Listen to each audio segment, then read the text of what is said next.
Should I annuitize my IRA to protect from a downside? This is a question I'm thinking about, man. So I'm just going to share with you what I'm thinking about. All right, so I'm 50 years old. All right, got some money in IRA. I no longer contribute to it. I'm all putting my money into VTI in my M1 account. I'll switch that to Schwab at some point. Just plug in. But I don't like it because I have no access to that money without significant income taxes and a 10% penalty. So is there a better way? Well, you got these 72T rules, so separate, equally periodic payments. And I'm not sure if an annuity qualifies. I just don't know. I think it does, but I'm not sure. But anyway, so my thought process is like, why don't I take some of my IRA, annuitize it, bring the money over from my IRA. I have to pay income tax, I grant you, but it'll be taxed according to my annuity payments, and then put it in a brokerage account. So that way, when I'm 60, I no longer have any money left in my IRA, and instead I have everything over my brokerage account. On top of that, it'll make sense too if the market falls. I'm basically selling high because when you annuitize something, you're giving the insurance company X amount of dollars for which they're giving you an income stream that you can't outlive, if that makes sense. So in this case, I'm like, all right, let's just say $100,000 bucks. I got $100,000 in my IRA. I annuitize it. I get an income stream, and now I'm going to dollar cost average back into the market. If the market falls, I avoid the market falling, and I'm still buying low. And essentially, what's happening here is I'll be selling high, buying low, and hopefully to sell high again. Now, the drawback, frankly, would be a couple things. I'm paying taxes today where I don't have to pay until later. That doesn't bother me so much. I don't like the 10% penalty. That bothers me significantly.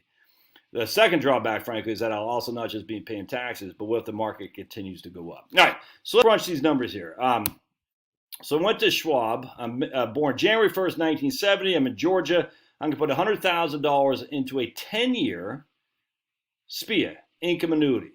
All right, that's going to pay me $887 a month. All right, so what I'm going to do here is I'm going to assume that it's not subject to a 10% penalty.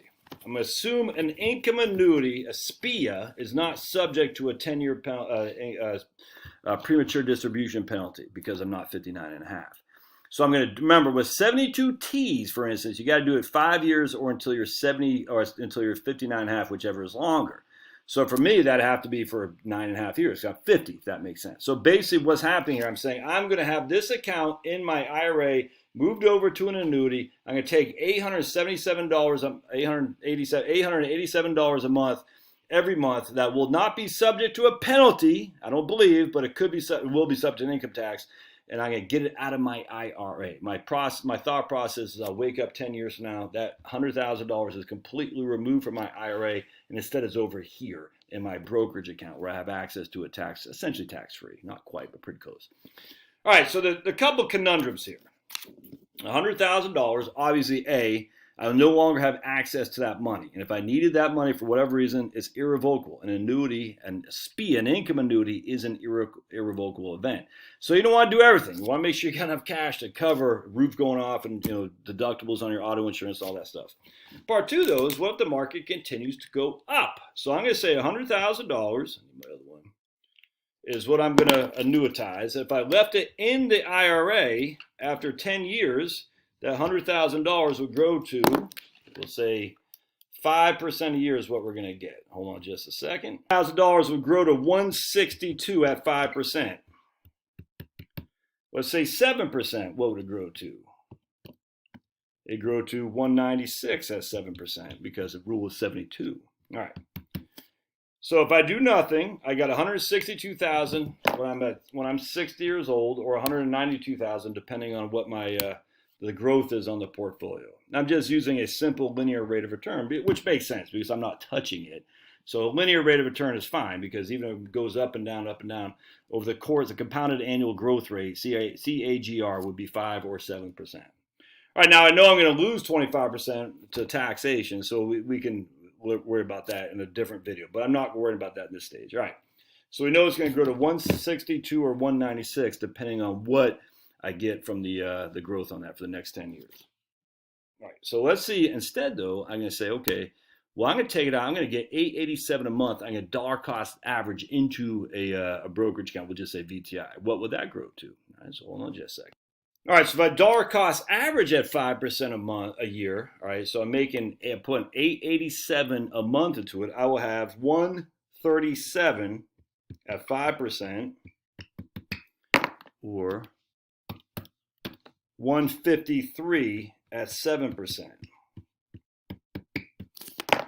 All right, so what happens here, 10 years from now, I will be 25,000 for the poorer or 43,000 for the poorer, depending on the rate of return I get.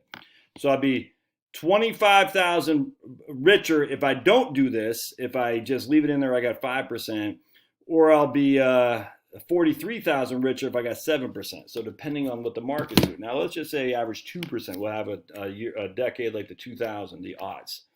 2% a year interest. In this case, I have 117 if I do the SPIA. Right? So hold on just a second. At 2% interest, my 100,000 only grows to 121 if I just leave it in there. All right, so that's interesting. So you can see a significant difference there. So let me go over here, and I want to see, we're going to do 12 payments a year. Hold on just a second. All right, 12 payments a year at 2%. Oops, there we go. 2% a year interest, 120 payments at $887 a month, zero present value. Yeah, 117. Interesting. So what's happening here is if I do the annuity and I expect only get 2% a year, I got 121 10 years from now, or 117 if I do the dollar cost averaging at 887 a month. The reason, because I'm getting 887 a month, that means I put 100,000 in, I get 106,000 back. If that makes sense. I'm already up $6,000 by doing the annuity. The question is, whether or not I get a rate of return that makes it worthwhile outside of the not doing the annuity. I hope that makes sense. Very interesting. Anyway, so here's the Schwab stuff. Something I'm thinking about, man. And from a tax perspective, again, assuming there's no premature distribution, I mean, when I wake up, well, that's not, I haven't taken taxes out. So let me back up that. But still, I have access to it before I'm 59 and a half to whatever I have in that non-annuity account. Non-IRA account, and my annuity account, my side bucket. Something I'm thinking about. Love to hear your thoughts. Let me know what you think. All right, we'll see you.